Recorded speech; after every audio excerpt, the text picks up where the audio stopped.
Yo guys, what's going on? It's your boy Michael back in with a brand new video for you guys, and today I'm going to talk about what Call of Duty Black Ops 3 is most dominated by, what weapon class is the best in Call of Duty Black Ops 3. So if you guys think you will enjoy this video, make sure to slap that like button. Let's aim for 10 likes on today's video. Subscribe if you are new to the channel on that road to 140 subscribers, and let's get right into it. So basically, ever since forever, basically in Call of Duty, is also the gun classes and the game and everything has always been dominated by assault rifles and SMGs. This has always been happening just because these are the two most favored classes. They're both the fully automatic classes. They're both I don't know, they're just the best classes to use overall. And it all depends in some games if they're better than if assault rifles are better and if SMGs are better. And the reasons behind that is just it all depends on map, how big and small the map is, how the SMGs and ARs perform, all stuff like that. So let's take a step back. Let's remember what happened in Call of Duty Black Ops 2 and then all the way up into Black Ops 3. So basically back in Black Ops 2 is always I felt like it was a mixture between both. Okay, you could use the A94 and get those kills super fast with this close range engagements. You could use basically anything. Okay, I felt like it's a blend between ARs and SMGs, and but I felt you could actually do more damage with some SMGs, especially. But the ARs actually had more of an advantage at those longer ranges, which I didn't think that was that good. I felt like SMGs should have had a little bit more of a range difference. They should have had a little bit more of an up in the range, but it's behind us now. It's okay. Next up we have Call of Duty Ghost. Call of Duty Ghost was amazing for SMGs. We had the guns like the MTAR-X, the Vesper, the Vector, and we had all of these kinds of guns that you could actually shoot across the map with. They were amazing, and I really felt because how the maps were laid out and that stuff, I felt like that game was really SMG dominated.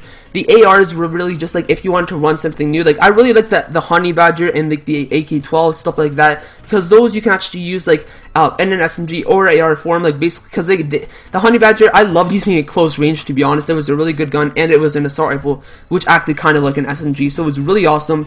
Guns that Remington R5, that was a really good gun also, but only for those close quarter, not close quarter, sorry, for those long range engagements. It wasn't really good at those close quarter engagements, to be honest. It was only for those kinds of roles that were those guarding roles of objectives. So next up, let's go to Advanced Warfare. At the beginning of Advanced Warfare, remember you guys were saying Battle of Duty. It was really OP. The Battle 27 assault rifle was really OP. It was basically a blend between an SMG and AR at the beginning of Advanced Warfare. It melted everything in 2 to 3 bullets in any range, and it was just OP. Okay, guys. So maybe in the first month or so, it took a while for them to nerf this gun. They nerfed this gun so much, but it was still the best assault rifle after this. But they nerfed this gun so much, and it wasn't as powerful, and they actually buffed all the SMGs. So first off, it was really ruled by assault rifles because of the Battle 27, and after those gun changes because of the nerfs and buffs, it was all switched to the SMG side, just because it was all SMGs were just better, to be honest, just because the SMGs got buffed super hard. The ASM1 became a god gun, and it was just uphill from there for the SMGs. Some people use Battle 27 still sometimes. It was still kind of an SMG/AR hybrid, so that's why people still used it. And now we're back in Call of Duty Black Ops 3, the current game that we are in. And basically, I think that in this game, it is SMG dominated, and I'll tell you why. I think it's because the maps are really it's a blend between big and small maps, first of all, okay? So for those long range, you can get those, for those snipers and assault rifles, it's good for those kinds of guns. For the short range, it's good for SMGs and shotguns, those kinds of guns.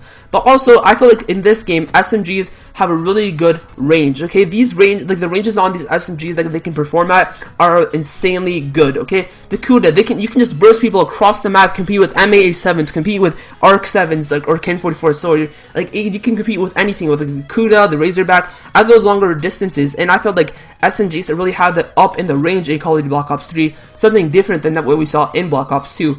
And also the assault rifles, most of them besides the HVK and Kane-44 were slow, have a really slow fire rate, to be honest. The Manual War, the Shiva, the ICR, stuff like that, they really have slow fire rates instead besides the Kane-44 and the HVK. So that's why I think basically in this game that the SMGs dominate Call of Duty Black Ops 3. If you guys think differently, then make sure to comment down below. We'll have a little bit of a chat discussion in the comment section. Subscribe if you're new to the channel. We're on the road to 140 subscribers. Like I said before, like the video if you liked it, and I'm out, guys. Peace.